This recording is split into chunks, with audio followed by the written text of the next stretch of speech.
Alright, y'all, I am back and I have another unboxing. I'm in the same clothing as the last video. If you're watching these in order, if you're not, then you don't know what I'm talking about. But let's go ahead and get into this giant box right here. Fart Squad. And I thought it would be so cute and funny to be read to a family member of mine. But it looks like this. I don't remember how much everything was. Ryan, playing this game means playing with your life. I don't know much of anything about this. It was originally $18 in the US, and it says, "Are you playing the game or is the game playing you?" V doesn't know if she has the guts to play Nerve, an anonymous online game of dares, but whoever's behind the game knows exactly what she wants, enticing her with lust-worthy prizes and a sizzling hot partner. With Ian on her team, it's easy to agree to another dare, and another, and another. At first, it's thrilling as the watchers cheer them on to more dangerous challenges. But suddenly the game turns deadly. Will V and Ian risk their lives for the grand prize dare, or will they lose Nerve? So, yeah, actually, I think this is a movie. This one is based off of the movie Nerve, I believe. This is a mat for Brecht Girls by Jessica Taylor. Looks like this. It's super, super cute. I love the cover of it. I think that's the main reason I bought it. And then wherever she told me to go, I'd follow. Then the unthinkable occurs. A watery nightmare off the dazzling coast. The girls wash up on shore stranded. Their only companion is Alex, a troubled boy agonizing over his own secrets trapped in this gorgeous hell. Emma and Alex fall together as Emma and Henry fall catastrophically apart. To find their way home, the sisters must find their way back to each other. But there's no map for this. Can they survive the unearthing of the past and the upheaval of the present? For the first time, I was afraid we'd die on this shore. The Gia de Penaflor. 4 YA-obsessed teens befriend their favorite novelist. What happens next will shock you. It looks like this. It is a pretty big book, actually, but I love the cover. Salil can't believe she let Fatima manipulate her and Jonah like that. She can't believe she got used for a book. Penny Panzarella was more than the materialist party girl everyone at the Graham School thought she was, and she was willing to share all her secrets with Fatima Rowe to prove it.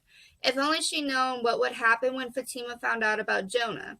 If only she'd known that the line between fiction and truth was more complicated than any of them imagined. In La Guia de Penaflor's page-turning novel, interviews, journal entries, and even a book within the book all come together to tell the story of 3 girls who are shocked to find themselves cast in their favorite YA novelist's new book with devastating consequences. So this does sound really, really good. I love that it's not just in, it's not, guys. It is not just in book form. It's literally like journals and little scripts and things like that. I love books like this, interviews, all of that fun stuff. And then I also like that it's a book within a book. Those are honestly the best because you get 2 stories in one if you really think about it. They Wanted Dreams, What They Got Were Nightmares by Amy Plum, international bestselling author. And this says, I try to lift an arm, my fingers shake, my hand rises an inch from the mattress, but that is as far as I can move it. My body is made of lead. I am helpless, unable to run, to hide. It looks like this. I actually read the entire synopsis online, so I know exactly what this is like. And this is almost like that moment in Divergent where they go into like the realm while they're like right there in the room. Something like that, kind of. Just listen. Sleep comes easily for most people, but it's an impossible dream of Kada, Fergus, and the 5 other teens who volunteered to take part in a radical new treatment. They suffer from devastating insomnia and are desperate for help, so desperate that they're willing to undergo an experimental procedure that has only ever been tested on one other patient. They're supposed to be the beta group, but this time nothing goes as planned. Soon after the 7 of them are put under, catastrophe strikes, and they find themselves thrown together into a shared dream world with no memory of the experiment or any idea how they got there. As Kada and the others try to figure out what's happened to them, they come to the terrifying realization that they are trapped in a place where their worst nightmares come to life.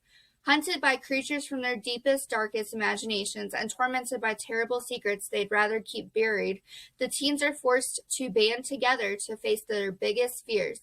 And if these dreamers can't find a way to defeat them, they won't have a hope of ever waking up. Next, we have 16 Ways to Break a Heart by Lauren Strasnick. This is the praise for it. It looks like this.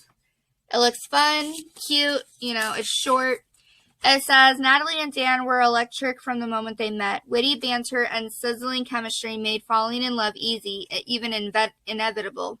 He was in awe of her subversive art and contagious zest for life. She was drawn to his good guy charm and drive to succeed as a documentary filmmaker. But that was before hot tempers turned to blowout fights, before a few little lies turned to broken trust, before 100 tiny slights broke them open and exposed the ugly truth of their relationship.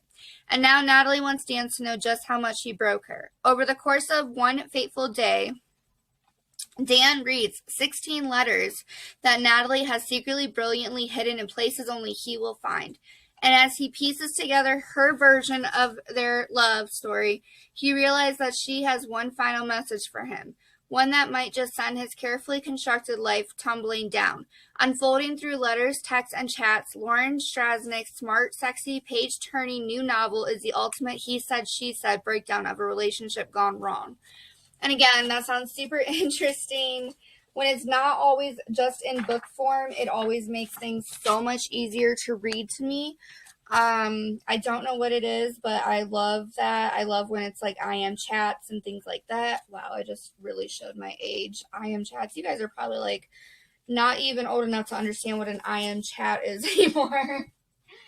Is that you or the cat? What? Was that you or the cat making the noises? Probably the cat. Okay, because I didn't want to kick at you if it was you. Oh, no, the cat's up there. What the hell was that noise? I don't know. It wasn't me. It wasn't her. I heard like this getting rustled with and moved. She was up there. I was back here.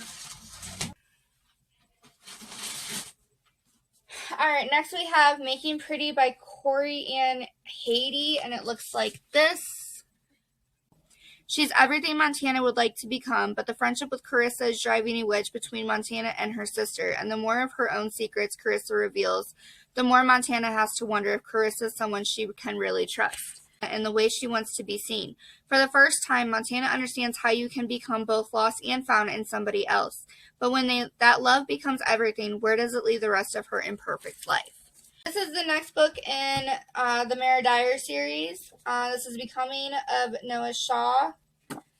And it looks like this. And I am obsessed with this series, you guys. So obsessed. Alright, so it says, everyone thinks 17-year-old Noah Shaw has the world on a string. They're wrong. Mara Dyer is the only one he trusts with his secrets and his future. He shouldn't. And both are scared that uncovering the truth about themselves will force them apart. They're right. In the first book of the Shaw Confessions trilogy, the companion series to the New York Times bestselling Mara Dyer novels, old skeletons are laid bare and new promises prove deadly. This is what happens after Happily Ever After. I impulse buy this because of the cover. I'll be honest with you guys. But it says, what if your life was being written for you? Annabelle's life has always been perfect with a capital P, but the plot thickens when best-selling young adult author Lucy Keating visits Annabelle's English class and announces that she's writing a new novel, and Annabelle is the heroine. It turns out Annabelle is a character that Lucy Keating created. Everything in Annabelle's world, everything she's ever known, has come directly from Lucy's imagination. Even Will, the adorable new boy who's literally made for her, and Elliot, her brother's best friend, who she only ever thought of as a background character until now. It soon becomes clear that Lucy has a plan for Annabelle, but Annabelle doesn't want to live a life where everything she does is already plotted out. Will she find a way to write her own story? And this is what it looks like I said. Super cute, super fun. No way. Next we have The Way I Used to Be by Amber Smith. This is actually my favorite booktubers book. recommendation. It's Haley, or not Haley in Bookland, The Hardback Hoarder, Ellie. This is her favorite book. She recommended this on one of her videos, so I actually grabbed it and I wanted to try it out. And it says, I want to get as far away from the past as possible, be as different from that girl as I can.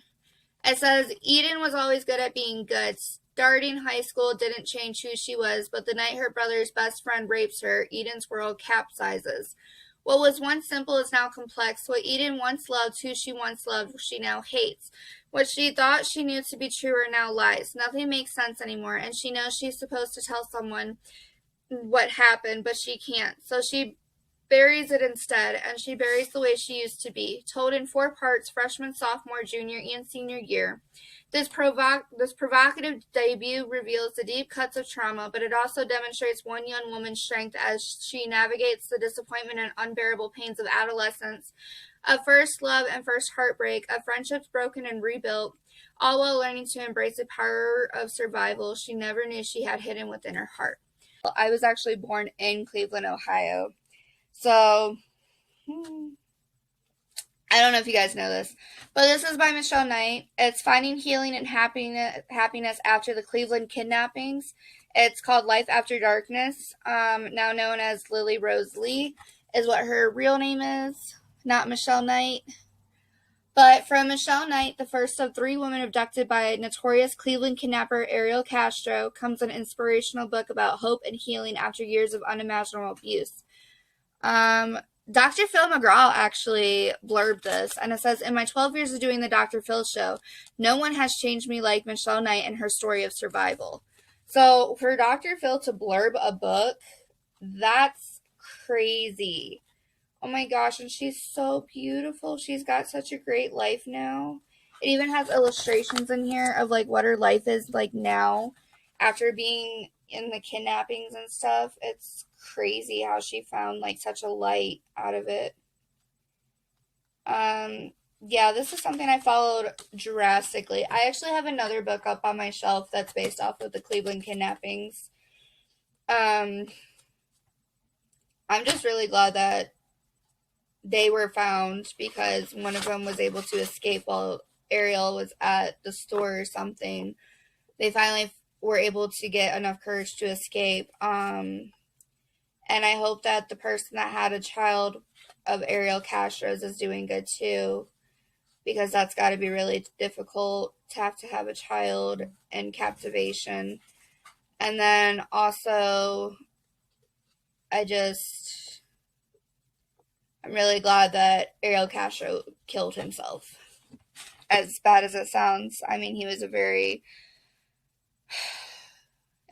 difficult thing to go through.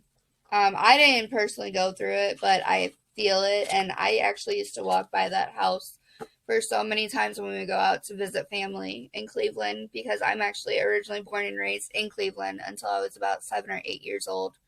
And I actually knew the house. They actually tore it down recently in the last few years of finding them. So kudos to you, Michelle Knight, or Lily Rose Lee, whichever one you go by now. Okay, so it looks like the book that we're missing is This Book Loves You. It has invoice notes. It says, unshipped items. We have a huge number of listings and many orders being placed at the same time. Unfortunately, due to a 20-minute time frame for website updates, an item can be listed as available and still be purchased after the inventory has already sold out. We are very sorry for this inconvenience. Order totals are automatically adjusted for any short-shipped items. While we cannot create back orders, you can add short-shipped titles to the wish list on your account if you would like to be notified if these items are brought back into our inventory. Thank you for your understanding. They're trying to say, if they're trying to say it was out or what, but it was a bargain book version. They all were bargain book versions. None of them were the scratch and dent versions, because I don't buy those. So I guess I'm gonna have to contact them and understand. So it could either be out or they could have forgot it, but I believe I have I believe I have 15, 20 more books coming. I believe I ordered like 40 something books. So this is just the first one. Maybe they'll just add it on to the second one when they see that it's going to the same place. I'm not sure. But that's my book haul. It was ginormous. I apologize. But I will see you guys in the next video. And I'm definitely going to be editing this, so it's not going to be, well, we're at 32 minutes now. Bye, guys.